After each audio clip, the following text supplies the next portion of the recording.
कि हिंदुस्तान से अच्छी जगह मुसलमानों के लिए रहने के लिए पूरे विश्व में नहीं हो सकती, इसीलिए 20 करोड़ मुसलमान यहां रहते हैं और आजादी के बाद भी 3-4 करोड़ मुसलमानों ने यहां रहना चाहा और पसंद किया और चुना हिंदुस्तान को।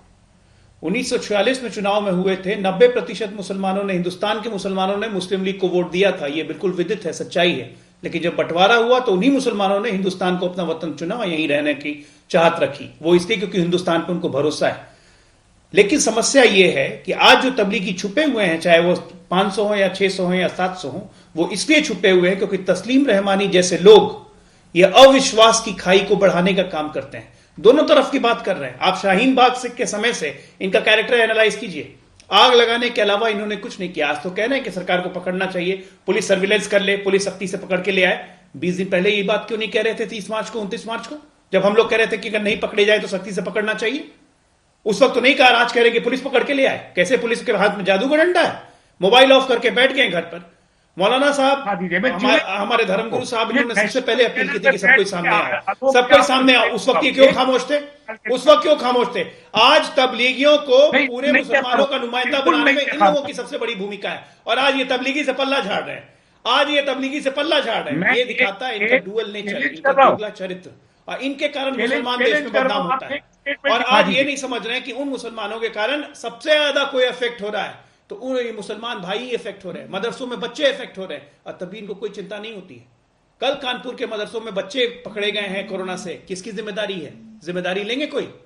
क्या होगा उन बच्चों का अगर एक भी बच्चों की मृत्यु हो जाती है तो उसकी जिम्मेदारी लेंगे तस्लीम रहमानी? आज से 20 दिन पहले तक तबलीगियों के समर्थन में बोलते थे, आज बोल रहे हैं पकड़ के ले आओ, कोई समस्या नहीं है, इनको सजा दे दो। ये मुसलमान को रिप्रेजेंट नहीं करते हैं। 20 दिन पहले से क्या मुंह में दही जमा हुआ था? बोलिए तस्लीम रहमानी। ये अविश्वास की खाई को बढ़ाने वाले लोग हैं, ठीक है। इन्हीं के कारण आज उनको विश्वास नहीं हो रहा है कि सामने हम आए। आपकी बात का जवाब लेता हूं, फिर अमीर हैदर जैदी और अतीकुर रहमान और संगीत रागी के पास चलेंगे। तस्लीम रहमानी, जवाब दे दीजिए फटाफट, बोलिए। आलोक की जो कह रहे हैं ये सीधे सीधे इल्जाम तराशी है। सोशल मीडिया या नेशनल मीडिया पे जब कभी जहां कहीं गया, और अगर नहीं भी गया तो सोशल मीडिया के जरिए हमेशा का एक स्टेटमेंट, आलोक जी आप चले जाए, आपको क्या आप मुझे दिखा दीजिए कि मैंने कहा हो कि जमात के लोगों को बाहर नहीं आना चाहिए। एक स्टेटमेंट दिखा दीजिए जिसमें मैंने नहीं कहा कि सरकार और तबलीगी जमात का बाहर नहीं। आपने मौलाना साद साहब का हमेशा समर्थन किया। आपने मौलाना साद साहब का 28 मार्च के बाद रोज दिन टीवी पे आके आपने समर्थन किया है। आपने कहा कि तबलीगी के मौलाना साद साहब ने हमेशा अच्छा काम किया है। ऐसा नहीं हो सकता, कुछ जरूर ऐसी बात होगी। आपने एक बार भी मौलाना साद से अपील नहीं की कि वो सामने आके माफी मांगे। आपने तबलीगियों को एक बार भी नहीं कहा कि जो वो कर रहे हैं गलत किया। पिछले 20 दिनों में अगर आपने एक बार भी कहा हो, आज के अलावा बताइए, आप बताइए। आप लोगों का है नफरत फैलाने का, मुसलमानों के खिलाफ नफरत फैलाने का ये शब्दावली है जो आप यूज कर रहे हैं। विश्वास की खाई बढ़ा रहे हैं, झूठ बोलते हैं। मैं आपको ओपनली चैलेंज कर रहा हूं और ये शब्दावली बिल्कुल सही है। आप लाइए अगली स्टेट में, आप लेके आइए और जिसमें शाहीन बाग के समय भी जब हम कहते थे कि धरना खत्म हो जाए तो कोरोना फैलने का खतरा है तो आप डिफेंड करते थे। एक सेकंड अजय जी और तस्लीम जी, मैं एक इंटरवेंशन करना चाहता हूं। एक सेकंड तस्लीम रहमानी, तस्लीम रहमानी, मैं चलिए मैं मान लेता हूं आप पिछले कई दिनों में जब भी डिबेट पे आए आपने कहा जमातियों को सामने आना चाहिए, ठीक, मान लूं, मैंने मान लिया क्योंकि आप इसी कार्यक्रम में बैठ के कह के गए। लेकिन उसके इर्द गिर्द आगे पीछे ऊपर नीचे आप इतने इफ एंड बट लगाते हैं कि वो असल में उनको बाहर निकलने की सलाह कम और उनके लिए कवर फायर ज्यादा दिखाई देता है। इसलिए यह दिक्कत होती है कि जब इस देश के पढ़े लिखे लिबरल मुसलमान भी, एक सेकंड सर, एक सेकंड, अमीर हैदर जैदी को ला रहा हूं चर्चा में। अमीर हैदर जैदी, आपने 3 दिन पहले खुल के कहा कि इन पर कार्रवाई होनी चाहिए।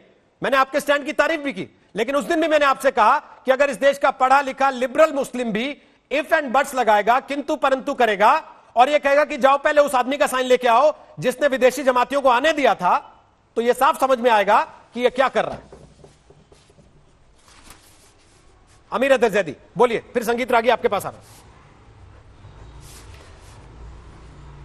रोहित जी, ना हम इफ लगाते, ना लपट लगाते, ना किंतु लगाते। तबलीगी जमात को इस्लाम का प्रतीक मानकर मुसलमानों के खिलाफ जो जहर घोला जा रहा है उसका अंतरराष्ट्रीय समुदाय संज्ञान ले रहा है। देश की छवि खराब हो रही है, बर्बाद हो रही है। शायद इसे अब डैमेज कंट्रोल की आवश्यकता है, हमें उस तरफ बढ़ना चाहिए।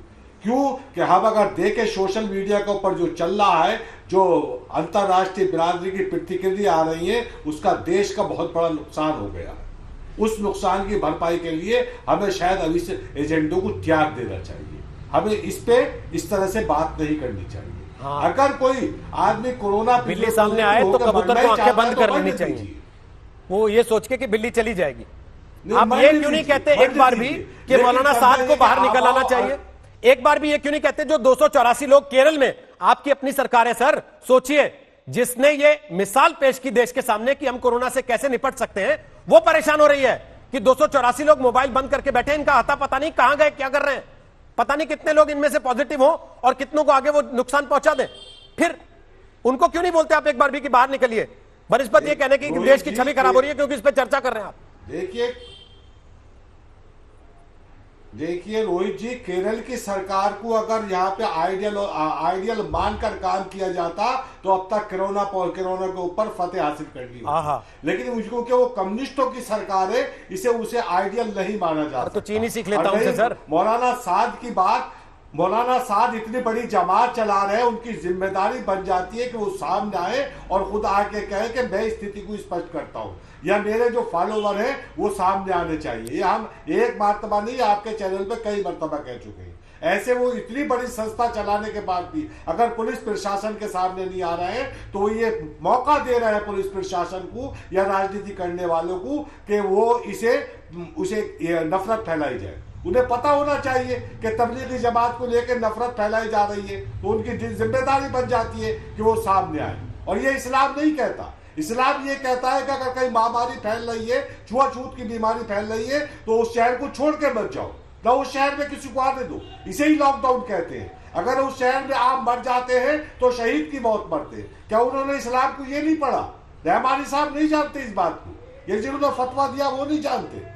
मैं इस्लाम को नहीं, मैं इस्लाम का वो प्रतिनिधित्व नहीं करता हूँ, दिक्कत क्या है ना, उसकी लीडरशिप करता हूँ। जानते सभी सब कुछ है। जानता हूँ कि इस समय देश की छवि को बर्बाद करने का काम जो किया जा रहा है उससे मेरी आत्मा दुखी।